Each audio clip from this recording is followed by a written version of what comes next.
मंगलाचरण करके पहले हाथ जोड़ेंगे।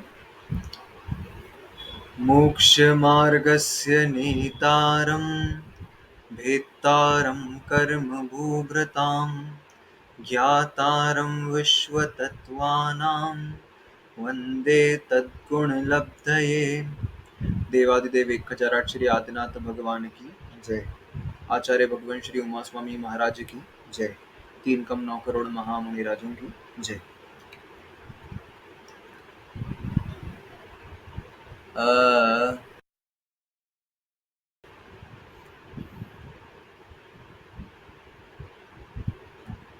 चालू है। एक बार निकाल लूँ मैं पेपर।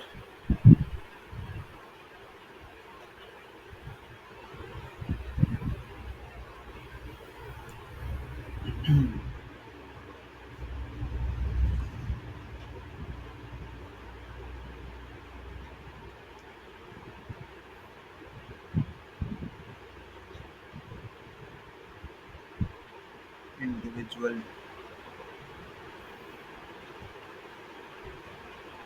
ये किसका है? पहले अंकेश भैया का देख रहा हूँ। किन निकाय के देवों में लोकपाल नहीं पाए जाते? तो सूत्र में ही था व्यंतर ज्योतिष का। ठीक है, व्यंतर और ज्योतिषी, इनमें लोकपाल नहीं होते। असुर कुमार जाति के देव कहाँ रहते हैं? तो अपन ने पढ़ा था 10 प्रकार के भवनवासी होते हैं, उसमें से 9 प्रकार के भवनवासी खर भाग में और असुर कुमार जो है पंख भाग में, और 8 प्रकार के व्यंतर होते हैं। उन 8 प्रकार के व्यंतरों में से 7 खर भाग में और एक राक्षस जाति के व्यंतर जो है वो पंख भाग में रहते हैं। तो असुर कुमार जो है वो पंख भाग में रहते हैं, खर भाग में नहीं रहते। व्यंतर देवों के भेद चुनिए। तो असुर को छोड़ करके महोरग, राक्षस और भूत तीनों सूत्र में आए, तीनों आंसर हुआ उसका। एक चंद्रमा के परिवार में 28 नक्षत्र होते हैं। ये जो आपने संख्या लिखी है तो तारों की संख्या है।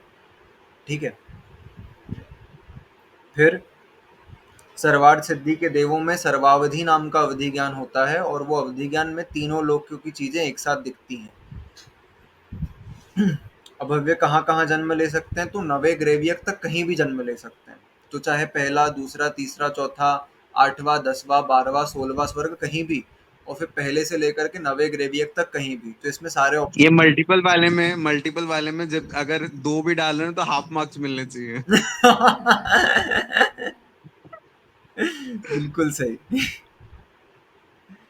फिर भाई कुछ नहीं पढ़ा था मैंने, जो जो क्लास में जो जो सुनने में आया था बस वही वही याद था। मैंने एक बार नहीं खोल के बुक देखी थी और ना तेरी वीडियोस देखी थी। हाँ, वो तो फिर भी काफी ठीक है। हम्म। फिर जिन विमानों में इंद्र आदि की कल्पना नहीं है वो कौन से विमान है? तो वो कल्पातीत विमान है, ग्रेवियक, अनुदिश और अनुत्तर। तो वहां पर कौन सी लेशिया पाई जाती है? तो वहां पर सिर्फ शुक्ल लेशिया ही है, इसके अलावा नीचे की 5 में से कोई सी भी नहीं मिलेगी। ठीक है। लोकांतिक देवों के कुल 24 विमान होते हैं। 8 तो 8 नाम के, उनके बीच में दो दो और रहते हैं, 24 विमान होते हैं।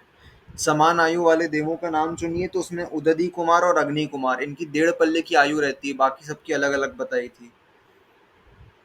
आपस में किनका जगन्य आयु में भेद नहीं होता? तो किसी का भी आपस में भेद नहीं होता। ठीक है। और देखें, हाँ, इनक्रेडिबल दीदी। सारे गलत है अंकेश के ये सब। हाँ हाँ हाँ, ऐसे मत बोलो यार। ओ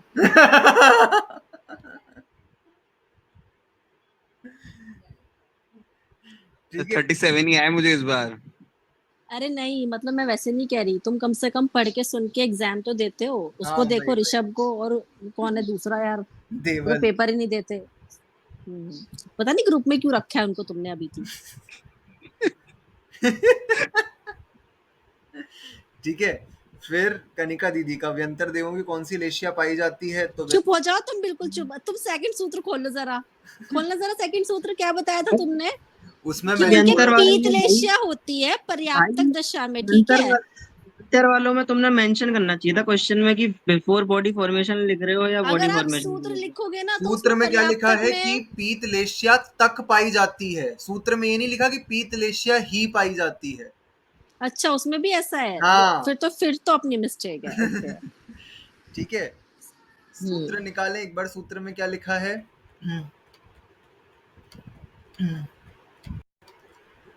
अरे मुझे लगा कि वो जब बड़े हो जाते हैं जब पूछ रहे होंगे बच्चों की, मतलब घरों में क्या मैंने पूछ भी रहा यही समझा कि ये पर्याप्तक दशा का मेंशन है, शायद वो हमने ही गलत समझा। फिर अगर सूत्र में ही लिखा है कि वहां तक होती है तो इट मीन्स फिर तो सारी कवर है ना। है ना, क्योंकि वो उनके पूरे जीवन काल को एक साथ कवर करना है, कोई स्पेशल स्थिति को अच्छा करना ये होता तो स्पेशली मेंशन किया जाता।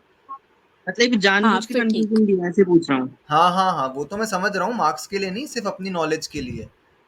नहीं नहीं, तुमने जानबूझ के ऐसा कंफ्यूजन रखा था, ये हाँ, पूछ रहा वो हूँ बस। मैंने भी रखा था और सूत्र में भी दिया हुआ है। ठीक है, क्या और लिखा है? इसका पूरा पेपर ही ट्रिकी होता है अगर तुम ऑब्जर्व करोगे तो। ये चाहता है उसमें फंस जाए ट्रैप हाँ में। यार, मल्टीपल वाले सारे ट्रिकी होते हैं। देखो क्या लिखा है, सूत्र में लिखा है आदि तस्त्रिषु पीतांत लेश्याः, पीत तक होती है। सूत्र का अर्थ एक लाइन में है। क्या लिखा है एक लाइन में? भवनवासी, व्यंतर और ज्योतिष्क, इन तीनों निकायों में कृष्ण, नील, कापोत और पीत, ये चार लेश्याएं होती है। सिर्फ पीत होती है, इन्होंने स्पेशली मेंशन नहीं करा, वो तो मैंने एडिशनल डिटेल दी थी। हाँ ठीक तो है। हमने, हमारे को गलत याद था, फिर सही है, फिर ठीक है, फिर तो तुमने नंबर सही काटे हैं, फिर मेरे 3 गलत हैं। ठीक है, लेकिन वो एक चीज अच्छी है कि अगर आपको कॉन्सेप्ट याद है उस चीज का तो फिर अच्छी बात है। ठीक है। फिर असुर कुमार जाति के देव कहाँ रहते हैं, ये वाला भी गलत हुआ, ये भी पंख भाग में रहते हैं। ये तो मैंने दिन में ही बताया था, आपने डाउट पूछा था तो। ये तुमने तभी क्वेश्चन डाला था, मुझे तो ऐसा लग रहा है जब मैंने पूछा तभी इसने बनाया ये वाला क्वेश्चन, और मैंने उसको दिमाग में नहीं रखा। ठीक है। फिर शालमली वृक्षों पर कुल कितने जिनालय हैं, तो कितने शालमली वृक्ष हैं? जम्बू द्वीप में एक है, धातकी खंड में 2 हैं और पुष्करार्ध में 2 हैं। तो 5 हाँ गॉट शालमली इट। वृक्ष हैं और 5 पे 5 जिनालय होंगे। ठीक है, इस प्रकार। समझ, हाँ मेरी मिस्टेक, मुझे तीनों पता चल गई वो। ठीक है, हाँ ये ये भी मेरे भी है, मैंने बस एक ही जो है ना वो उत्तर कुरु का बस एक ही का एक ही गिन के डाल दिया मैंने। मैंने भी एक ही लिख दिया। हाँ। वो डायग्राम बना हुआ था सोना के नोट्स में, उसमें एक दिख रहा था, मैंने एक बना दिया। ठीक है। फिर अगला हितेन का पेपर है। हितेन के पेपर में पिता तुल्य गुरु तुल्य देवों की संख्या कितनी होती है, तो 12 तो पता नहीं किस उससे करा, 12 तो कहीं भी अरे संख्या नहीं आई। प्राइस रेंज तो पता थे, लेकिन वो नंबर यार मतलब पता नहीं था, 33 होता है वो। त्रायस्त्रिंश नाम से ही 33 दिख रहा है ना, त्रायस्त्रिंश, इसीलिए उनका नाम त्रायस्त्रिंश है, क्योंकि वो 33 है। ठीक ये है। संस्कृत है 33 की। हाँ। अच्छा। ठीक है, ये ध्यान रखना। फिर व्यंतरों की लेशा का डिस्कस कर लिया अपन ने। इसके अलावा विजय नामक विमान कल्पातीत है। अरे वो मैं उन दोनों वर्ड में कंफ्यूज हो जाता हूँ, मेरे को मैंने करा तो वही था, हम्म। मतलब मेरे को लगा वो कल्पति तो कल्पोत, उसमें कंफ्यूज हो जाता हूँ मैं। ये गलती हो गई। ठीक है। इसको याद रखने का तो ऐसा कोई तरीका है क्या? कल्पोपपन्न कल्पना में उत्पन्न, और कल्पातीत कल्पना से अतीत। अच्छा अच्छा। ठीक है, नाम ही ऐसा है। या भव्य जीव वाला भी देख लिया हमने। धनपति कुबेर एक भवावतारी होता है। आनत स्वर्ग के उत्कृष्ट आयु 20 सागर होती है। कुछ अधिक कहाँ तक लगाना है, तो आखिरी के 2 स्वर्गों में कुछ अधिक नहीं लगाना होता है। ठीक है, तो वहां एक एग्जैक्ट अच्छा, 20 सागर। मेरे को लगा सुनने आता है कुछ अधिक। ना ना, वो आखिरी में लिखा ही हुआ था। ठीक है। फिर ये ये भी। मुझे याद था इसलिए मैंने ठीक कर दिया था। हाँ। फिर किन विमान के देवों में आपस में जगन्यायों का भेद नहीं होता, तो इसमें भी किसी में नहीं होता, क्योंकि ये जो हैं ऊपर के विमान तुषित, अरुण और सारस्वत, ये किनके विमान हैं? ये हैं लोकांतिक देवों के विमान। ठीक है, और लोकांतिक देवों का आपस में कोई जगन्य उत्कृष्ट का भेद नहीं होता, सबकी 8 सागर होती है। और सर्वार्थ सिद्धि के देवों में भी जगन्य उत्कृष्ट का भेद नहीं होता, सबकी 33 सागर होती है। इसीलिए इनका आपस में, वहां के एक विमान के देव का आपस में जगन्य उत्कृष्ट का भेद नहीं होकर के, इसलिए चारों सही हैं ये। जगन्यायु किसकी समान है, तो जगन्यायु व्यंतर और भवनवासी की समान है, और उत्कृष्ट आयु ज्योतिषी और व्यंतर की समान है। ठीक है। ये आखिरी में च च वाले सूत्र थे, ये मैंने ध्यान रखने को बोला था कि ये च च वाले सूत्रों में ध्यान रखना है कि व्यंतराणाम च, ज्योतिष्कः च, तो इसमें सब में एक जैसा अर्थ नहीं लगाना है, एक जगह पर उत्कृष्ट ग्रहण करना है, एक जगह पर जगन्य ग्रहण करना है। नंदीश्वर द्वीप में सबसे बड़ी अवगाहना वाला पर्वत जो है वो काले रंग का है। ठीक है, उसका नाम है अंजन भाई गिरी, नाम से ही अंजन। एक, एक बात बताऊं, हंसोगे तो नहीं, अभी हाँ। सोनागिर में नंदीश्वर द्वीप की रचना देख के आया था। मेरे को उसमें रेड दिखा था, तो मैं वो रेड कर दिया, वो ब्लैक दिखा ही नहीं उसमें यार। कोई बात नहीं, ठीक है। तो वो अंजनगिरी बीच का पर्वत काले रंग का इंद्रनील मणि का होता है। नंदी रेड वाले भी तो होते हैं ना? हाँ, रेड कलर के होते हैं, वो सबसे छोटे होते हैं, उनकी हाइट सिर्फ 1000 योजन है, ठीक है। अच्छा, व्हाइट वालों बीच वाले ब्लैक होते हैं। हाँ, व्हाइट कलर के जो हैं वो 10,000 योजन के हैं। और ये जो सबसे बड़ा है अंजनगिरी, उसका नाम अंजनगिरी है, काले रंग का, और 84,000 योजन का है। नंदीश्वर द्वीप में कुल कितने वन होते हैं? तो एक डायरेक्शन में 16 होते हैं, ठीक है। तो ऐसे एक डायरेक्शन में 16 होने के कारण 4 डायरेक्शन में 64 होंगे। फिर उत्कृष्ट आयु तो अपन ने डिस्कस कर लिया। हितेन के बाद सोनालिका।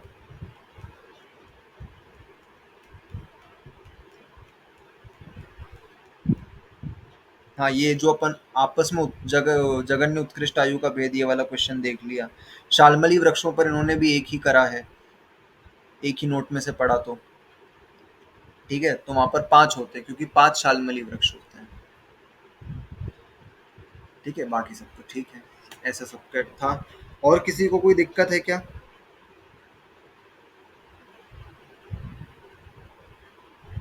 किसी को कोई स्पेशल डाउट हो पेपर में तो वो पूछ लीजिए आप। नहीं है तो क्लियर थम्स अप दिखा दो तो अपन आगे बढ़ेंगे।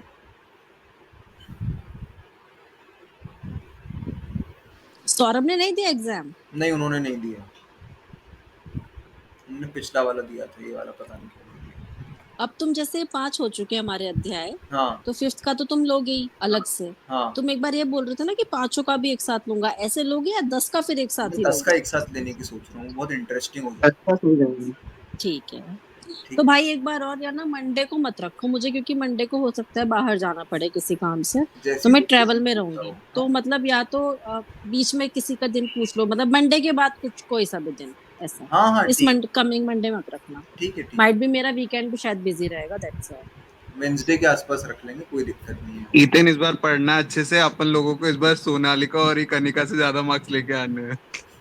हम ही दोनों हाँ सिंसियर सही। है बस, ठीक है। बिल्कुल सही। हाँ सही बोल रहे हो। मैं तो सिंसियर हितेन जेन्युइनली भी है, चाहता हूँ कि बट उसको वो थोड़ा बेचारा ना बिचल जाता है, अदरवाइज वो रेगुलर क्लासेस अटेंड करता है, वो ध्यान से भी सुनता है। हाँ वो हाँ, बहुत सिंसियर नहीं है, क्या नहीं है सिंसियर? लास्ट में पढ़ता है बैठ के। हाँ, वो वो सच में पुरानी लास्ट बात में होती है पढ़ता है, ना, वो दिन भर रील्स भेजता रहेगा, फिर शाम को दिन वो होता है कि अब मैं रिवाइज करने बैठा हूँ, जैसे बट इंजीनियरिंग में। ये है कि हम वो सब जो भी पढ़ पा मैं रहे हैं, बार बार कहती हूँ जब करता है। बट हम सब ना जो पढ़ पा रहे हैं वो हितेन की वजह से ही पढ़ पा रहे हैं, बिल्कुल इसका सही तो बात है। पूरा क्रेडिट इसी को जाएगा, मतलब जब यार पूरा हो मेरी जाएगा। मेमोरी वीक है, मेरी मेमोरी अगर सही हो ना तो मतलब याद रहे, चीजें ये भूल तत्वार जाता हूँ। सूत्र के बाद शार्प हो जाएगी हितेन, लिख के ले लो, पढ़ तो रहे हो ना। हाँ, बिल्कुल सही बात है। मुझे हाँ याद हो मतलब गया पहला काफी अध्याय। याद होगी। हाँ, पहला अध्याय याद हो गया। याद हो गया, अरे वाह यार। हम्म। सभी सूत्र याद करो, सूत्र याद करने से बहुत अच्छे अच्छे अक्षय उपसम हाँ बनता वही सूत्र ही याद कर रहा हूँ मैं। है। हाँ, पूरा पहला अध्याय याद हो गया, दूसरा स्टार्ट करा मैं। आचार्यों की वाणी याद करने से, जैसे गाथाएं होती है ना, वो गाथाएं पढ़ने से, गाथाएं याद करने से, या फिर सूत्र हो, श्लोक हो, वो पढ़ने से, वो याद करने से बहुत अच्छा अक्षय उपशम बढ़ता है। सीधे डायरेक्ट उनकी वाणी है ना, क्योंकि आचार्यों की है, तो उसका प्रभाव भी बहुत अलग होता है ऐसा। अच्छा, मुझे एक इससे हटके ऐसी क्वेश्चन पूछना है, वो जो भोज में, भोजशाला में जो एक्सप्रेशन चल रही है, हाँ ये जो हमारे यहाँ अपने मानतुंग आचार्य हैं, इनको भोज, ये राजा भोज ने पकड़वाया था, ये वही है क्या? हाँ, ये वही भोज है, वहां पर मानतुंगाचार्य का समाधि स्थल भी बना हुआ है। ठीक है। हाँ, इसने मंदिर बनवाया था मानतुंग आचार्य को छोड़ने के बाद, और जैसे वो आ गए थे बाहर, ऐसा है कि टेम्पल बनवाया था नहीं, इसने? इसने नहीं बनवाया था, मानतुंगाचार्य का समाधि स्थल तो अलग बना हुआ है। तो ये जो प्रतिमा निकली है सरस्वती देवी की, कोई कह रहा है कि मानतुंग आचार्य से प्रभावित होके, जैन से प्रभावित होके इसने वहां मंदिर बनवाया था, ऐसा कभी ऐसा? उस स्टोरी के आगे कभी कंटिन्यू सुनने में ही नहीं आया कि उसने कुछ ऐसा स्पेशली करवाया था। वो मेनली जगह वो है, राजा भोज है और मानतुंगाचार्य की तपस्थली है, इसीलिए लोग ऐसा बोल सकते हैं, लेकिन ऐसा जरूरी नहीं है। अच्छा, हाँ, ठीक है। अपने बारे में तपस्या किया, और उनका निर्वाण कहाँ से हुआ, मतलब उनको निर्वाण नहीं, पंचम काल में हुआ है वो, समाधि उनकी किधर हुई? वही भोज में ही हुई है। अच्छा, ठीक। हम्म, वो तो 780 में मतलब उसमें हुआ है ना, 700-800 सेंचुरी में शायद, हाँ हाँ, 7th या 8th। 7th 8th। श्वेतांबरों के हिसाब से बहुत पहले हो चुके हैं। विकिपीडिया पेज देखो, पूरा अपनी कहानियों से भरा पड़ा है। अच्छा हाँ, और वो श्वेतांबर। श्वेतांबरों के हिसाब से 2nd BC में हुए हैं। ओके। हाँ, और उनके हिसाब से भोज में रचना भी नहीं हुई है बख्ताम्बर जी की, इसी में उनकी उसकी, सॉरी, जहाँ पर बख्ताम्बर हुई है श्लोक वो में। मंदिर मैंने देख रखा है। अच्छा, ठीक ठीक। हाँ, वो बहुत ही मतलब उन्होंने उस जगह को इतना बहुत बड़ा मंदिर विकसित करा है वहाँ पर, और कुछ 48 शिखरों का मंदिर है। मानतुंगाचार्य की बड़ी सी प्रतिमा है जिसमें ताले वगैरह जड़े हुए हैं। उन्होंने बहुत You अच्छा know, मेंटेन कर रखा है उस मंदिर शिखर जी में भी उन लोगों ने बहुत गजब बनाया है, पूरा बड़ा सारा बनाया है। शिखर जी में भी श्वेतांबरों ने गजब बख्ताम्बर ब- मंदिर बनवाया है। अच्छा, ओके। को। अपने यहाँ भी तो वो बना ना नया, क्या नाम है वो, सिद्धायतन। सिद्धायतन में भी तो सिद्धायतन। हाँ, हम्म। सौरभ भैया भी आ गए। ठीक है, ठीक है, तो अपन छठा अध्याय स्टार्ट करते हैं। अच्छा, अभी तक जो है अपन ने 5 अध्याय देख लिए। तो पहले के जो 4 अध्याय थे, उन पहले 4 अध्यायों में क्या था? तो पहले के 4 अध्याय में जीव तत्व का वर्णन था, ठीक है? तो उसमें जीव तत्व की पूरी डिटेल आ गई। कैसी डिटेल आ गई? कि उसमें जीव कितने प्रकार के होते हैं, कहाँ-कहाँ पाए जाते हैं, कितनी गतियाँ होती हैं, उन गतियों में भी आपस में कितने भेद होते हैं, ठीक है? सम्मूढ़छन मनुष्य गति को देखो अगर, तो मनुष्य सम्मूढ़छन और गर्भज मनुष्य, फिर तिर्यंच भी कितने-कितने प्रकार के होते हैं, कितनी इंद्रिय वाले होते हैं, ठीक है? और ये तिर्यंच कहाँ-कहाँ पाए जाते हैं, कितने द्वीप समुद्र हैं, और उनकी अवगाहना कितनी-कितनी ज़्यादा हो सकती है। जैसे वो महामत्स्य, छोटी अवगाहना वाला तिर्यंच भी हो सकता है और बड़ी से बड़ी अवगाहना वाला भी तिर्यंच हो सकता है, ठीक है? तो इस हिसाब से भी भेद देख लिए थे। देवों में आपस में कितने निकाय होते हैं, इसके भेद हमने देख लिए थे, ठीक है? फिर इसके बाद हमने क्या देख लिया था कि अ, इसके बाद हमने देखा था नारकी जीव कहाँ-कहाँ रहते हैं, कितनी उनकी पृथ्वियाँ हैं, कैसी उनकी लेश्याएँ हैं, कैसे-कैसे उनके दुख हैं, ठीक है? कितना उनको दुःख सहन करना पड़ता है। इसी प्रकार देवों में क्या-क्या सुख होता है और क्या-क्या दुःख होता है, ठीक है? ये सब भी हमने देख लिया था। इतनी चीज़ें हमने देखी, और उनके ज्ञान किस प्रकार के होते हैं, कितने प्रकार का ज्ञान जीव में होता है, कितने प्रकार का दर्शन जीव में होता है, कैसे वो प्राप्त करते हैं, उसकी पूरी प्रोसेस। तो ये डिटेल्स हम देखते आ गए, ठीक है? पहले के 4 अध्याय में। 5वां अध्याय जो हमने अभी पढ़ा, उस 5वें अध्याय में क्या आया? उस 5वें अध्याय में ये डिटेल आई कि जो जीव तत्व के बाद अजीव तत्व, तो वो अजीव तत्व कैसा है, कैसा उसका स्वरूप है, कितने द्रव्य उस अजीव तत्व में आते हैं, वो कायवान है कि सिर्फ एक प्रदेशी है, ठीक है? कितनी उसकी संख्या है, उसकी क्या-क्या विशेषताएँ हैं, उसके कैसे-कैसे उपकार हैं, ये हमने सब डिटेल्स पढ़ ली, ठीक है? अब जीव तत्व का वर्णन हो गया, अजीव तत्व का वर्णन हो गया, अब आएगा आश्रव तत्व का वर्णन, ठीक है? आश्रव तत्व का वर्णन कैसा होता है कि अब कर्मों का आश्रव वो कैसे हो रहा है, इसकी प्रोसेस हम समझेंगे। सबसे पहले तो कर्म क्या होते हैं, हम कर्म को समझें। तो हमारे संसार में पहली बात तो परिभ्रमण का कारण कोई बन रहा है, तो वो कर्म बन रहे हैं, ठीक है? कि कर्मों से हमारी आत्मा बंधी हुई है, इसलिए हम संसार में परिभ्रमण कर रहे हैं। कर्मों से मुक्त हो जाए तो ये आत्मा सिद्ध बन जाए, ठीक है? तो ऐसा समझना। तो अब कर्म कितने प्रकार के होते हैं? तो कर्म होते हैं 8 प्रकार के, ठीक है? ज्ञानावरण, दर्शनावरण, मोहनीय, अंतराय, आयु, नाम, गोत्र और वेदनीय, ये 8 कर्म होते हैं। इसमें से 4 कर्म होते हैं घातिया कर्म और 4 होते हैं अघातिया कर्म, ठीक है? घातिया कर्म किनको कहते हैं? जो हमारी आत्मा के अनुजीवी गुणों का घात करते हैं। हमारी आत्मा में सब अनंत अनंत है, ज्ञान अनंत है, दर्शन अनंत है, सुख अनंत है, शक्ति अनंत है, ठीक है? तो ये हमारी आत्मा के, जो मैंने एक बार जब हम पहले पढ़ रहे थे तब मैंने बताया था कि जो बेसिक गुणों का घात करें, जिससे जीव का जीवत्व ही समाप्त होने को आ जाए, ठीक है? हमारे ज्ञान गुण में बहुत हीनता आ गई इसके कारण। तो वो अनंत ज्ञान को ढकने वाला ऐसे गुण की बात करते हैं। तो ऐसे गुण का जो घात करते हैं उन कर्मों को कहते हैं अनुजीवी गुण, और अनुजीवी गुणों का घात करने वाले घातिया कर्म होते हैं। 4 घातिया कर्म होते हैं। हैंड रेस करके कौन नाम बताएगा घातिया कर्मों के? हाँ सोनालिका। ज्ञानावरण, दर्शनावरण, मोनीय, अंतराय। ठीक है, सौरभ भैया बताएंगे अघातिया का। वेदनीय, आयु, नाम, गोत्र। एक और। अंतराय नहीं नहीं, वेदनीय, ज्ञानावनी, दर्शनावनी, मोहनी, अंतराय हो गया ना, ज्ञानावनी। वेदनीय, आयु, नाम, गोत्र, 4 हो तो गए। वेदनी, आयु, नाम, गोत्र, ये 3 हुए। एक और। वेदनीय, आयु, नाम, गोत्र। अच्छा हाँ, 4 हो गए, सॉरी। हाँ। ठीक है, तो ये 4 हो गए अघातिया। ठीक है, तो 4 घातिया और 4 अघातिया। अब इन कर्मों का स्वरूप समझते हैं हम एक बार, कर्म कैसे होते हैं। तो देखो, सबसे पहले क्या होता है, ज्ञानावरण कर्म। इसके कारण क्या होता है, तो ज्ञानावरण कर्म के कारण हमारे ज्ञान पर अंतराय, अंतराय तो नहीं कहेंगे, हमारे ज्ञान पर आवरण आता है। आवरण मतलब पर्दा। ठीक है, आवरण किसको कहते हैं, पर्दे को। किसी चीज को ढक दिया जाए तो उसको आवरण से ढक दिया। तो हमारे अनंत ज्ञान जो हमारा गुण है हमारी आत्मा का, उसको ढक दिया गया। किससे ढक दिया गया, तो इस ज्ञानावरण कर्म के कारण ढक दिया गया। ठीक है, अब इसके कारण होता क्या है, तो हीनादिक जो ज्ञान की हमको स्थिति देखने को मिलती है, वो इस ज्ञानावरण कर्म के कारण देखने को मिलती है। जैसे अभी एग्जाम दी, तो अब क्या होता है, कोई जो है उसको याद रहे, उसने एक बार पढ़ लिया, समझ लिया, याद कर लिया, तो अब उसको एक व्यक्ति जो है उसको लंबे समय तक याद हो गया। ठीक है, एक व्यक्ति की स्थिति ऐसी होती है कि उसने पढ़ लिया, समझ लिया, याद कर लिया, परीक्षा आई तो भूल गए। ठीक है, तब उस ज्ञान को अप्लाई करने की बात आई तो वो याद नहीं आया। एक व्यक्ति कैसा होता है कि पढ़ लिया, समझ लिया, याद कर लिया, परीक्षा में भी लिख दिया, लेकिन परीक्षा के बाद उससे पूछने जाए कि भाई एग्जाम में क्या करके आए, तब उसको याद नहीं रहा कि भाई अब तो जो कर दिया वो कर दिया, अब हम भूल रहे हैं उस चीज को। ठीक है, एक के ज्ञान की स्थिति ऐसी है।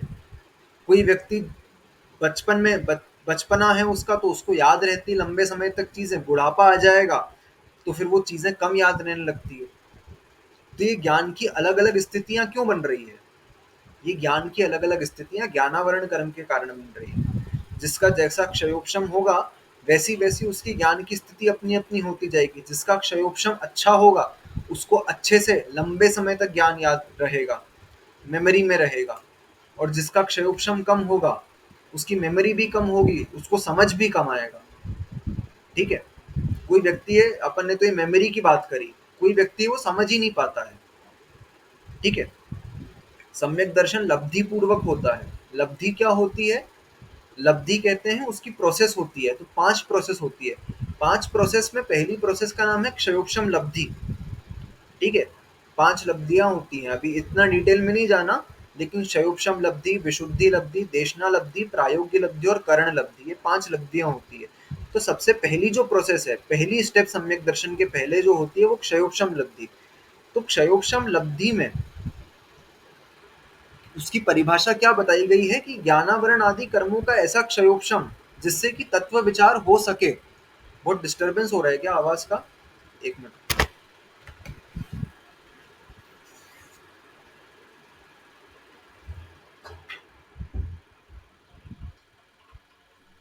अभी थोड़ा बेटर है कि बहुत ज्यादा नॉइज हो रही है आसपास, क्योंकि मेरे आसपास बहुत आवाज है। क्लियर है, मुझे तो कोई शोर नहीं आ रहा। अच्छा ठीक। अरे वो शायद गूगल मीट से कैंसिलेशन हो जाता ना इसका। नहीं, वो मेरे आसपास शोर बहुत ज्यादा है। ठीक है, बाजू वाले कमरे में 2-2 कूलर चल रहे हैं इसीलिए। हाँ, तो ज्ञानावरण आदि कर्मों का इस प्रकार का क्षयोपशम बनेगा कि तत्व विचार हो सके। वो जो हम पढ़ रहे हैं ना, हम जो समझ रहे हैं, हम जो स्वाध्याय कर रहे हैं, हमने गुरुओं के मुख से वाणी सुनी, उस पे हम विचार कर सकें, वो चीज समझ में आए, तब तो जीव आगे बढ़ेगा अपने कल्याण की तरफ। तो कोई जीव इतना अभागी है कि उसको वो समझ ही नहीं आएगा। ठीक है, तो फिलहाल में हमको वो चीज समझ में आनी चाहिए। वो किस पर डिपेंड करता है, ज्ञानावरण आदि कर्मों के क्षयोपशम पर निर्भर करता है। ठीक है, तो सम्यक दर्शन की भी पहली प्रोसेस क्या है कि आपको वो चीज समझ तो आए, तब तो आप उसको पढ़ोगे। कम करके चलो। ठीक है, वो चीज समझ तो आनी चाहिए, पहली स्टेप ये है। तो अब वो समझ किस पर निर्भर करती है, ठीक था, वो समझ किस पर निर्भर करती है, वो समझ आपके ज्ञानावरण कर्म पर निर्भर करती है।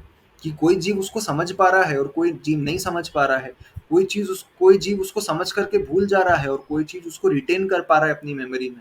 ऐसी होती है ज्ञानावरण कर्म की स्थिति। तो ये किसके कारण हो रहा है? ये ज्ञानावरण कर्म के कारण हो रहा है। दर्शनावरण कर्म, दर्शनावरण कर्म क्या होता है? वही जो दर्शन के ऊपर आवरण ढके। ठीक है, दर्शन है क्या? तो ज्ञान के पहले होने वाली स्टेप का नाम है दर्शन। हम जब पहला अध्याय पढ़ रहे थे तो हमने हमेशा पढ़ा है कि ज्ञान जो है वो दर्शन पूर्वक ही होता है। पहले दर्शन होगा फिर ज्ञान होगा। ठीक है, तो जिस प्रकार से ज्ञान के ऊपर आवरण होगा उसी प्रकार दर्शन के ऊपर आवरण होगा। और हम जब इस अध्याय में आगे कारण पढ़ेंगे तो वो कारण में भी हम यही पढ़ेंगे कि जो ज्ञानावरण कर्म के कारण है लगभग वही दर्शनावरण कर्म के भी कारण है, कर्म के आश्रव के मतलब। ठीक है, तो जिन कारण से ज्ञानावरण कर्म हमारी आत्मा से बंध रहा है उन्हीं कारण से दर्शनावरण कर्म भी हमारी आत्मा से बंध रहा है, ऐसा हमको पढ़ने में आएगा।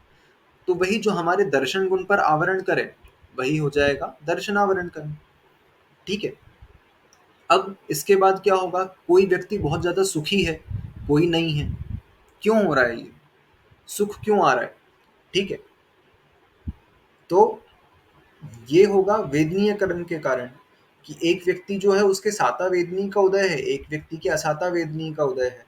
तो इसका ये मतलब नहीं है कि एक व्यक्ति के पास इंद्रिय विषय भोग बहुत ज्यादा है इसीलिए उसके साता वेदनी का उदय अपन मान लो, और जिसके नहीं है उसके असाता वेदनी का उदय मान लो। ये जो है ये पुद्गल विपाकी नहीं है। एक बार हम पुद्गल विपाकी और जीव विपाकी के बीच में अंतर समझा था हमने। एक कर्म जो है पुद्गल विपाकी होगा, वो पुद्गल विपाकी जो कर्म है वो पुद्गल को अफेक्ट करेगा, और जो जीव विपाकी कर्म है वो जीव को अफेक्ट करेगा।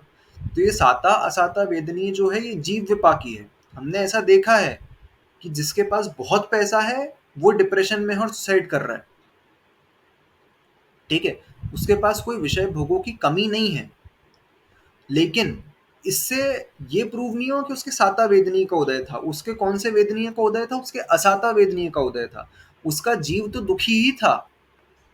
ठीक है, तो इससे ये समझ में आया कि सुख दुख जो है वो सुख दुख हमारे बाहर के परिवेश पर निर्भर नहीं करता बिल्कुल भी, कि हमारे आसपास क्या कंडीशन है।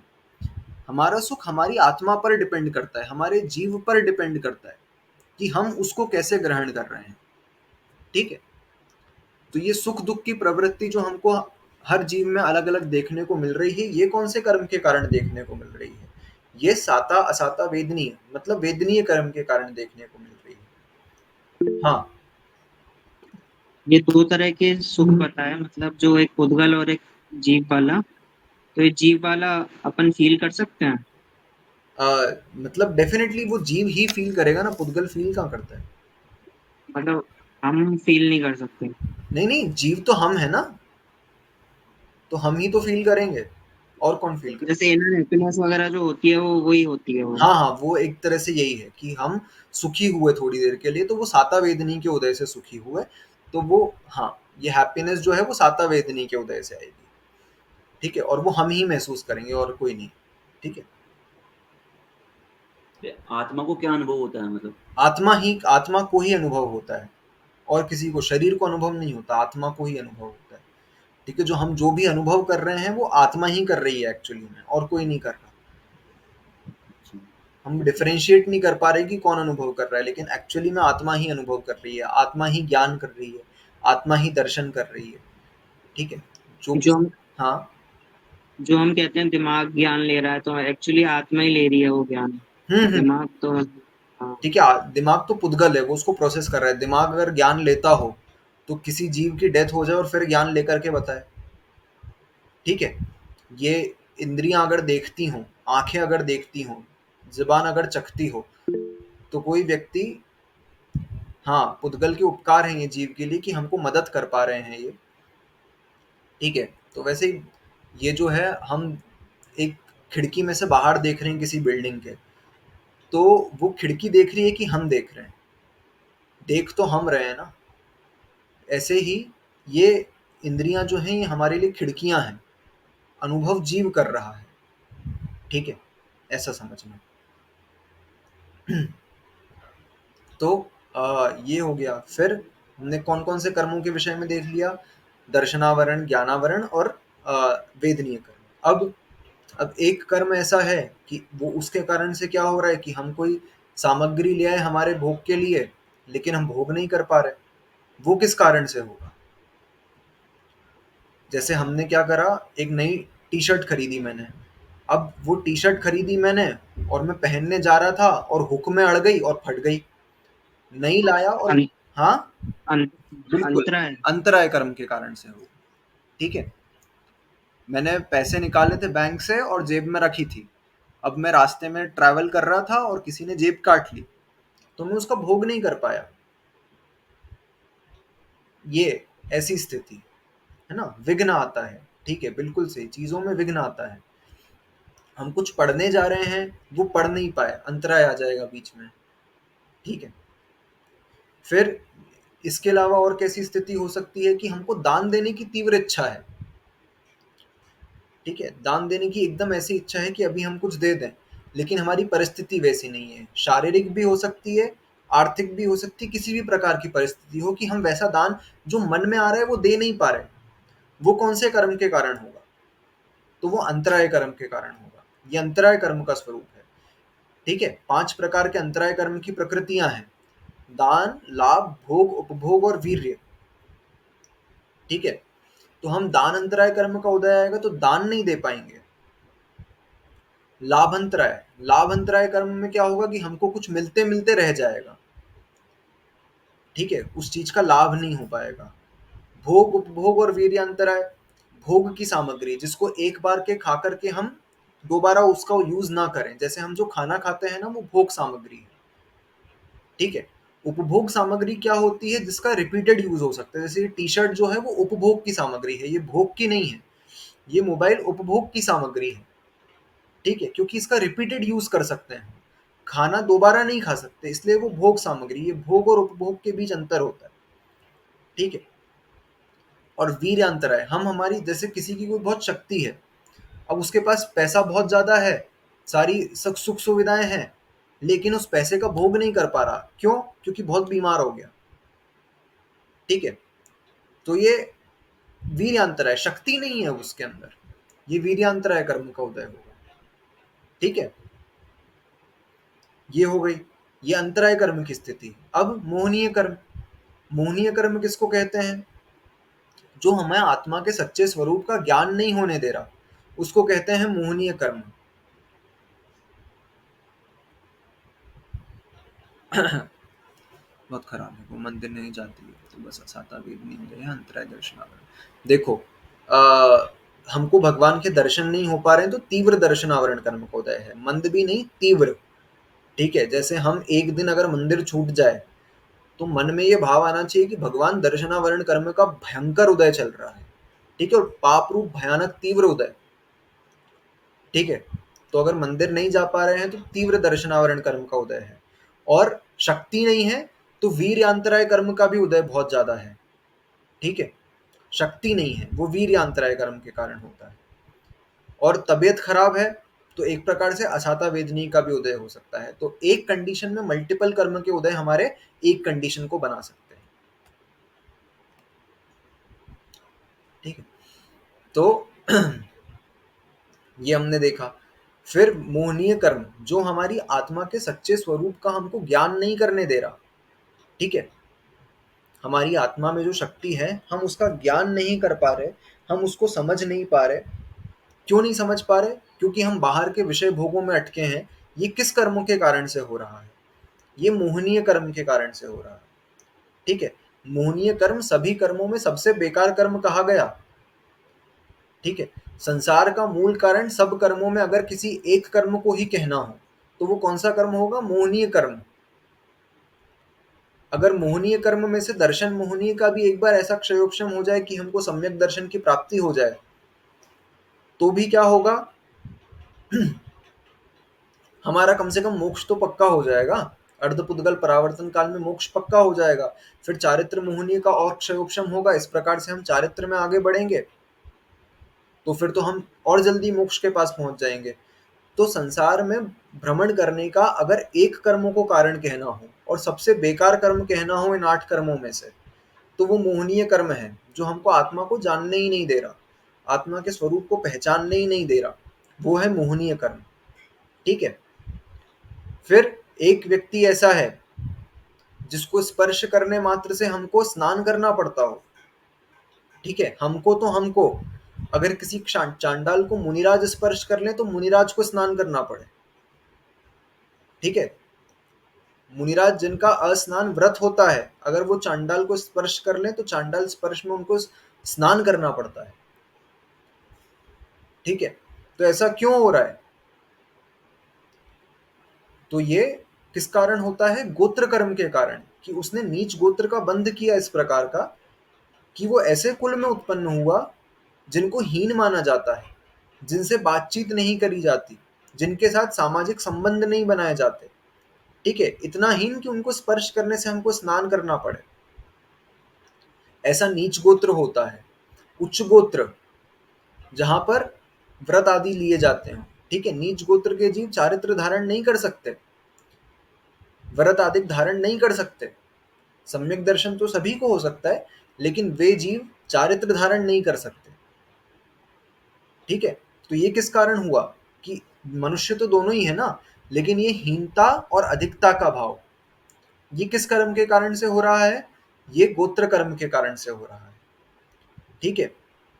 अब हम एक जगह पर स्थिर हैं एक आयु में, वो कौन सी आयु के कारण होगा? वो मनुष्य आयु के कारण होगा, कि हम मनुष्य पर्याय में हैं कम से कम 70-80 वर्ष तक, ठीक है। फिर देव पर्याय में 1 सागर 2 सागर की आयु मिल गई, नरक की 3 सागर 4 सागर की आयु मिल गई, ठीक है, तिर्यंश की भी इस प्रकार से आयु मिल गई।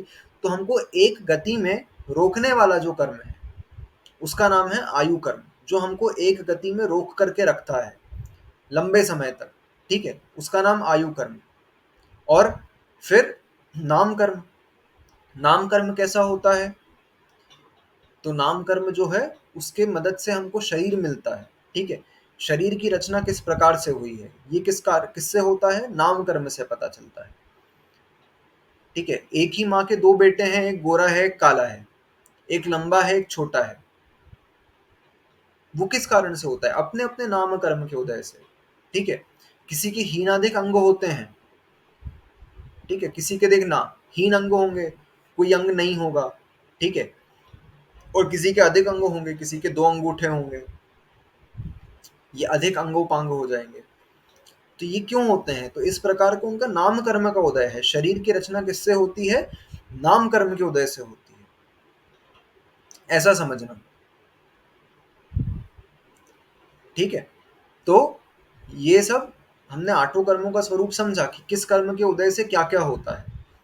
सभी को समझ में आई ये बात? 8 कर्मों में किस कर्म के उदय से क्या क्या होता है? एक बार थम्स अप दिखा दो, है ना। तो अब क्या होगा? ये कर्म उदय कब देते हैं? जब ये हमारी आत्मा से बंधते हैं, ठीक है। और बंध होने के पहले की प्रोसेस है आश्रव, ठीक है। तो अभी जो हमारे साथ हो रहा है, जो भी हम एक्सपीरियंस कर रहे हैं, कोई व्यक्ति पढ़ करके भूल जा रहा है, कोई समझ ही नहीं आ रहा है, तो ये हमारे ज्ञानावरण कर्म का उदय है। और ये ज्ञानावरण कर्म हमारे पूर्व भाव में बांधा हुआ है, ठीक है, हमारे पास्ट में बांधा हुआ है। इतना तो हमको समझ में आ गया। अब वो उदय में आ रहा है। अब आगे क्या? वर्तमान में हम क्या कर रहे हैं और आगे उसका फल कैसे मिलना है, ये हम अब पढ़ेंगे। ये मेन चीज है, ठीक है। जो अभी 6वां अध्याय हम पढ़ रहे हैं और इसके आने वाले जो 8वां अध्याय है, 6वां और 8वां, ये कर्मों के ही ऊपर है, ठीक है। तो अब ये 2 पढ़ लेंगे हम, तो हमको ये समझ में आ जाएगा कि हम अभी क्या करें, ठीक है। जो पास्ट में बांध लिया सो बांध लिया, अब तो उसको भोगना है। अब वर्तमान में क्या करें? क्योंकि देखो 6 डाला में क्या लिखा हुआ है कि 3 लोक में जीव अनंत, दुख चाहे सुख चाहे दुखते भयवंत, ठीक है। सभी जीव क्या करते हैं? सुख चाहते हैं और दुख से डरते हैं। तो सुख चाहने के लिए वो सुख रूप कर्म का उदय भी तो आना चाहिए, ठीक है। अगर हम कर्म जनित सुख की ही बात करें अगर, तो वो साता वेदनीय का उदय भी तो आना चाहिए। और साता वेदनीय उदय में आने के लिए साता वेदनीय का बंध भी तो करना पड़ेगा। और वो बंध किस भाव से होता है? क्या क्रिया करने से उस साता वेदनीय का बंध होता है? तो हम वही क्रिया करें ना। अगर हमको सुख ही चाहिए अगर, तो हम वो क्रिया करें जिससे सुख रूपी कर्मों का बंध होता हो, जो आगे सुख देते हो। ठीक है, तो हम ये 2 अध्याय पढ़ लेंगे तो हमको समझ में आ जाएगा कि हमको किन कर्मों का बंध करना है। वैसे तो किसी कर्म का बंध नहीं करना है, एक अवस्था से देखा जाए तो हमको कर्म का तो क्षय करना है, लेकिन फिर भी क्या कहते हैं, पुण्य फला अरिहंता। ठीक है, पुण्य के फल स्वरूप अरिहंत पद की प्राप्ति होती है। तो हमको पुण्य का बंध करना है, तो वो पुण्य का बंध किस कर्म के द्वारा होगा। ठीक है, तीर्थंकर प्रकृति पुण्य प्रकृति है, तीर्थंकर प्रकृति का बंध कैसे होता है ये भी तो हमको ध्यान में रखना पड़ेगा, तब तो हम उसका बंध कर पाएंगे। तो इससे हमको अब ज्ञान होने वाला है। ठीक है, कि हमको दैनिक जीवन में, रोजमर्रा के जीवन में हम क्या भाव कर रहे हैं, तो हम सतर्क हो जाएं, सावधान हो जाएं, कि हम उसी समय पहचान लेंगे कि अब हमको पुण्य का बंध हो रहा है कि पाप का बंध हो रहा है। ठीक है, तो अब अपन स्टार्ट करते हैं ये अध्याय। ये जो हमने भूमिका समझी है ये सभी को क्लियर है, एकदम बेसिक है। अब अपन सूत्र पढ़ना प्रारंभ करते हैं इस अध्याय के। सबसे पहला सूत्र सभी निकाल लेंगे, 6ठा अध्याय तत्वार सूत्र ग्रंथ का। काय वांग मनः कर्म योगः, काय वांग मनः कर्म योगः, काय वांग मनः कर्म योगः। कनिका दीदी सूत्र बोलोगे? काय वांग मनः कर्म योगः। ठीक है, अब इसमें कर्म योगः साथ में नहीं बोलना है, सूत्र में बोलना है काय वांग मनः कर्म योगः, अलग बोलना है। काय वांग मनः कर्म योगः। ठीक है, तो क्या कहा यहाँ पर हमने जब दूसरा अध्याय पढ़ रहे थे तब हमने क्या बोला था, विग्रह गतौ कर्म योगः, विग्रह गति में कार्माण का योग होता है। ठीक है, तो अब हमने योग समझा था क्या होता है। क्या होता है, मन वचन काय की प्रवृत्ति को योग कहते हैं। ठीक है, मन वचन काय की प्रवृत्ति को योग कहते हैं। अब ये होती क्या है, तो हमारे मन में कुछ क्रिया चल रही हो, मन में कुछ विचार कर रहे हो, वचन में कुछ बोल रहे हो, ठीक है, शरीर से कुछ क्रिया कर रहे हो, इन सब से क्या होता है, हमारी आत्मा जो है, हमने पिछले अध्याय में पढ़ा, आत्मा होती है असंख्यात प्रदेशी। तो इस असंख्यात प्रदेशी जीव में, इस असंख्यात प्रदेशी आत्मा में कुछ हलन चलन होता है, परिस्पंदन होता है, वाइब्रेशन होता है। ठीक है, किन क्रियाओं से, मन की क्रियाओं से, वचन की क्रियाओं से और काया यानी कि शरीर की क्रियाओं से इस असंख्यात प्रदेशी जीव में, हमारी आत्मा में परिस्पंदन होता है। ठीक है, इसी को योग कहा गया है।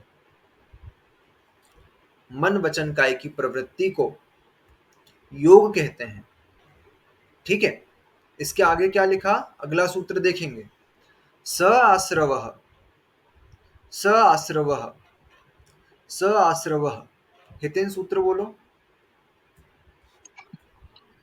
स आश्रवः, वही आश्रव है। ठीक है, वही योग कर्मों के आश्रव का कारण बनता है, वही आश्रव है, यानी कि कुछ परिस्पंदन हुआ नहीं कि कर्म आया नहीं।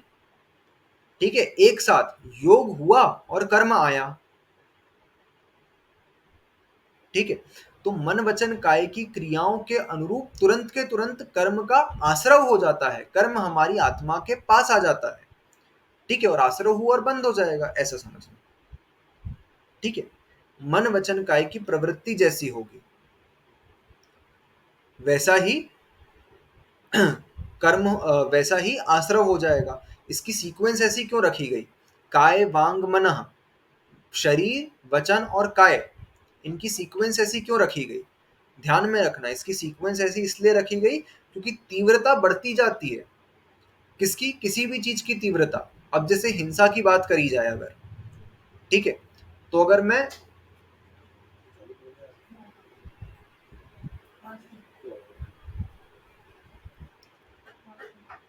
है ना, किसी भी चीज की बात करी जाए तो तीव्रता इस डायरेक्शन में बढ़ती है। अब हम मन में तो लोगों के लिए कितना बुरा सोच लेते हैं, हम रोज की जीवन की बात करें तो हम मन में तो बहुत ज्यादा बुरा सोच लेते हैं कि इसका तो ये हो जाए और इसका इतना वो हो जाए और ये गिर जाए और ये मर जाए, इतनी बात कर लेते हैं हम वचन से उतना नहीं कह पाते। लेकिन ठीक है, मन में तो बहुत गुस्सा आ रहा है कि यार मैनेजर बहुत काम दे रहा है यार, ये एक दिन को छुट्टी पे चला जाए, बीमार हो जाए। ठीक है, वचन से नहीं बोल पा रहे लेकिन, और शरीर से तो और क्रिया नहीं कर पा रहे वैसी। ठीक है, मन में तो आ रहा है कि अभी इसको मार दूं एक चाटा खींच के, इतनी तीव्र कषाय आ रही है मन में। ठीक है, वचन से तो बोल नहीं पा रहे, और वचन से बोल भी दिया कि एक चाटा मारूंगा तेरे को खींच के, लेकिन मार रहे हैं क्या असली में? नहीं। ठीक है, किसी से बहुत भयंकर लड़ाई हो जाए और बोल दें कि तेरे को जान से मार दूंगा, तो काया से मार देना और वचन से बोल देना, इसमें अंतर है। ठीक है, पाप की तीव्रता, हम अधिक पाप हमारे मन से कर रहे हैं। ठीक है, हमारा तो शरीर मंदिर में भी है, तो हम भगवान के दर्शन कर रहे हैं, और मन कहाँ कहाँ घूम रहा है हमको ही खबर नहीं है। ठीक है, हमारे शरीर किस मुद्रा में है, काया कैसी है, कि काया तो ऐसी है कि जो भगवान के सामने खड़ी और हाथ जोड़ के खड़ी और दर्शन स्तुति पढ़ रहे हैं कि दर्शनम देव देवस्य दर्शनम पापनाशनम। और मन में क्या चल रहा है कि अभी घर पहुंच के ये वाला काम करना है, ठीक है, ये वाली रिपोर्ट सबमिट करनी है। चलता ही है, बहुत नॉर्मल है हर इंसान के लिए। मम्मियों के दिमाग में क्या चल रहा है कि घर लौटते समय कौन सी सब्जी लेके जानी है, ठीक है, और घर जाके क्या बनाना है। ठीक है, ये चल रहा है मम्मियों के दिमाग में। पापा के दिमाग में क्या चल रहा है कि मंदिर से निकल करके अगला क्या काम करना है, किससे मिलना है, ठीक है, दुकान पर कब जाना है या काम पर कब जाना है। तो हमारी काया कुछ कर रही है, मन कुछ कर रहा है, तो आश्रव कैसा होगा? एक समय पे काय का तो आगम क्या कहता है कि एक समय पर योग एक ही हो सकता है, या तो मनोयोग होगा, या वचन योग होगा, या काय योग होगा, और उसी अनुरूप आश्रव होगा। ठीक है, तो भले हम मंदिर में बैठ करके सामायिक कर रहे हो, तो काया तो स्थिर है, काया शुभ क्रिया कर रही है, लेकिन हमारा आत्मा का परिणाम किस तरफ जा रहा है? शरीर की क्रिया की तरफ जा रहा है, मन की क्रिया की तरफ जा रहा है, कि वचन की क्रिया की तरफ जा रहा है? एक समय में एक ही तरफ जा सकता है। ठीक है, योग एक बार में एक ही हो सकता है। इसको कंफ्यूज कर लेते हैं हम कभी कभी कि जो हमारा मन सोच रहा है वही हमारी आत्मा सोच रही है। आत्मा और मन में डिफरेंस है, ऐसा नहीं समझना कि आत्मा और मन एक है, वरना चार इंद्रिय जीव तक देखो, उनके तो मन नहीं है, तो क्या उनकी आत्मा नहीं है? ठीक है, आत्मा और शरीर में अंतर होता है। ठीक है, तो जरूरी नहीं कि जो मन सोच रहा है वही आत्मा का भी परिणाम हो। आत्मा उस तरफ इंक्लाइंड हो सकता है।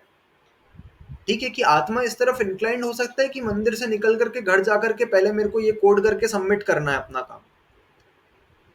ठीक है, तो शरीर की क्रिया कुछ भी कर रही हो, आत्मा का परिणाम अगर उस मन की क्रिया की तरफ चला गया, तो वो उस समय पर क्या हो जाएगा? संसार की चीज का हो जाएगा और पाप का आश्रय हो जाएगा। और वही अगर मैं मन कुछ भी कर रहा हो, मन को कुछ भी करने दो, और कम से कम शरीर और वचन से तो मैं भगवान की स्तुति कर रहा हूं, और हमारे आत्मा का परिणाम उस शरीर की क्रिया और वचन की क्रिया की तरफ गया, तो कम से कम उस समय पुण्य का बंध हो जाएगा। ठीक है, तो हम तीव्रता समझ रहे थे कि तीव्रता किसके थ्रू होती है? तीव्रता हमारे मन से अधिक होती है पापों की। ठीक है, हमने पढ़ा है वो एक महामत्स्य होती है स्वयंभू रमण समुद्र में, और उसके क्या होता है, कान में तंदुल मत्स्य होती है।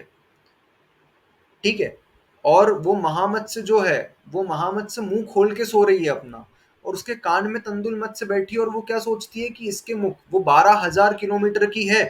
12,000 किलोमीटर मतलब कितना बड़ा, मतलब एक सागर जैसा ही समझ लो। तो उसका पेट कितना बड़ा होगा, तो उसके अंदर मछलियां आती है उसके पेट के अंदर, मुंह के अंदर, और वापस निकल जाती है। तो तंदुल मत्स्य बैठे बैठे ये सोच रही है कि कितनी मूर्ख है, अगर मैं इसकी जगह होती तो एक मछली को जिंदा नहीं छोड़ती, सबको खा जाती। ठीक है, तो उसने शरीर से क्रिया नहीं करी, वचन से क्रिया नहीं करी, लेकिन मन से उसने इतनी हिंसा करी, इतनी हिंसा करी कि उसको वहीं पर सप्तम नरक की आयु का बंध हो जाता है। ठीक है, तो इसलिए इसका सीक्वेंस का ऑर्डर ये रखा गया है। हाँ बोलो, माइक बंद है। अभी तुमने बताया मन वचन काय का ऑर्डर रखा है, मन से मतलब कम हिंसा करते हैं, मतलब हम सोच लेंगे मन में हाँ लेकिन हम उसको पीट नहीं रहे, लाइक हम बोल देंगे, तो काय से हुई ना सबसे ज्यादा हिंसा, या मन से ही हो रही है कि हम सोच ज्यादा रहे हैं? हम सोचते ज्यादा हैं, हम कई बार उसको क्रिया रूप परिणमित नहीं कर पाते हैं। ठीक है, अगर कर दें तो फिर वो शरीर की हिंसा ज्यादा कहलाएगी, लेकिन अधिकतर हमारे साथ ऐसा ही होता है कि हम सोच लेते हैं या वचन से बोल लेते हैं लेकिन क्रिया से नहीं कर पाते हिंसा जैसी परिणाम। ठीक है, अगर मैंने किसी को जान से मार ही दिया एक्चुअली, तो फिर वो शरीर से क्रिया बहुत ज्यादा भयंकर संगी पंचेंद्रिय जीव को मारने की हिंसा का पाप लगेगा, लेकिन वही वचन से बोलने में भी इस रूप तो लग ही जाएगा, जैसे उस तंदुल मच्छ को लगी गया इतने जीवों की हिंसा का पाप। ठीक है, शरीर से तो वो कर ही नहीं पाई, वचन से बोल भी नहीं पाई, लेकिन मन से ही उसने इतना पाप अर्जित कर लिया। आगे सूत्र में देखेंगे कि तीव्र मंद कैसे भाव से कैसे कर्म का बंध होता है, वो सूत्र में इसकी विशेषता और आगे आ जाएगी। ठीक है। लेकिन मन वचन काय की योग को, जैसे प्रवृत्ति को योग कहते हैं, हाँ तो इसी तो एग्जाम्पल हो गया हिंसा का। अगर हम इसको पाप के ना करके पुण्य का कोई एग्जाम्पल लें, हाँ तो हम पुण्य। मन से ज्यादा करते हैं या फिर हमारी काय से? जैसे मन पूजा कर रहा है, आदमी मंदिर में बैठा है, काय से कर रहा है। हाँ। एक है कि जो मंदिर नहीं जा रहा, वो बोलता है कि हम तो यहीं मन से बैठ के कर लेंगे, हम मन से ज्यादा भक्ति कर रहे हैं, तो क्या तब भी यही वाला सीक्वेंस लगेगा?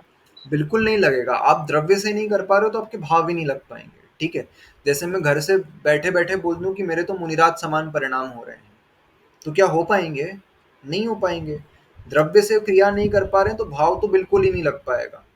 ठीक है, कम से कम द्रव्य से हमारे सामने वैसे जिनेंद्र देव की प्रतिमा होगी, तब जाकर के तो हम उतनी द्रव्य की विशुद्धि है, तब भावों की विशुद्धि बन पाती है। नियम से ध्यान रखना है हमेशा। ठीक है, सामने वो चीज फिजिकली हो रही होगी तब अंदर ही अंदर परिणाम चेंज हो पाएंगे। ऐसा नहीं हो सकता कि अंदर ही अंदर परिणाम चेंज हो जाए और बाहर से हम खाना ही खा रहे हो, जैसे झाड़ू लगाते लगाते केवल ज्ञान हो गया हो। ऐसा हो सकता है? कभी नहीं हो सकता। तीन लोक में तीन काल में किसी को नहीं हो सकता। ठीक है, जब कर्मों का नाश करने के लिए हम बैठेंगे तभी तो समझ में आएगा, तभी तो नाश होगा। द्रव्य से क्रिया वैसी हो ही नहीं रही और अंतरंग अंतरंग हो जाए, ऐसा संभव ही नहीं। ठीक है। हाँ, आप क्या बोल रही थी? अगले सूत्र में बता देंगे पुण्य पाप के बारे में। ठीक है, अगला सूत्र जो है हम पुण्य क्रिया और पाप क्रिया का स्पेसिफिकली हम डिफरेंशिएशन पढ़ लेंगे। ठीक है, वर्तमान में अपने को सिर्फ ये मतलब आज की क्लास में सिर्फ 2 सूत्र अपन देखेंगे, कल से तीसरा सूत्र प्रारंभ करेंगे, उसमें आ जाएगा पुण्य पाप के विशेषता मन वचन काय को लेकर के। फिलहाल हमको ये समझना है कि मन वचन काय की प्रवृत्ति को योग कहते हैं। ठीक है, और इस मन वचन काय की प्रवृत्ति के कारण ही हमारी आत्मा में कर्मों का आश्रव होता है। ठीक है, जैसे ही हमारी प्रवृत्ति किसी और गई और वैसा काम को उस अनुरूप कर्म का आश्रव हो जाएगा। अब अगर योग शुभ रहा तो शुभ कर्म का आश्रव होगा और योग अशुभ रहा तो अशुभ कर्म का आश्रव होगा। वही अगले सूत्र में लिखा है, शुभ पुण्यस्य शुभ पापस्य।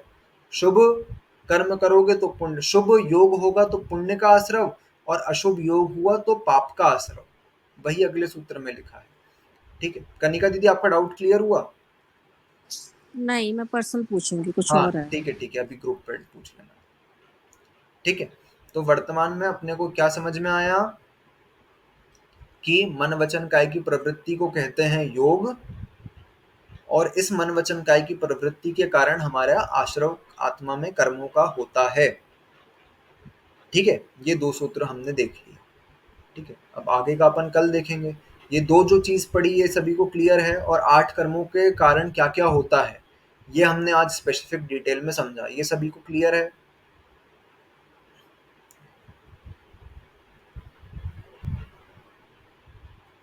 ठीक है, जिनवाणी स्तुति करने के लिए हाथ जोड़ेंगे सभी। शास्त्र पठन में मेरे द्वारा यदि जो कहीं कहीं प्रमाद से कुछ अर्थ वाक्य पद मात्रा छूट गई, सरस्वती मेरी उस त्रुटि को कृपया क्षमा करें, और मुझे कैवल्य धाम में माँ अविलंब धरें। वांछित फलदात्री चिंतामणि सदृश मात्र तेरा, वंदन करने वाले मुझको मिले पता मेरा। बोधि समाधि विशुद्ध भावना आत्म सिद्धि मुझको मिले और मैं पा जाऊं मां मोक्ष महासुख को। द्वादशांग जनवाणी मातेश्वरी की जय। सभी का आयत सर करेंगे।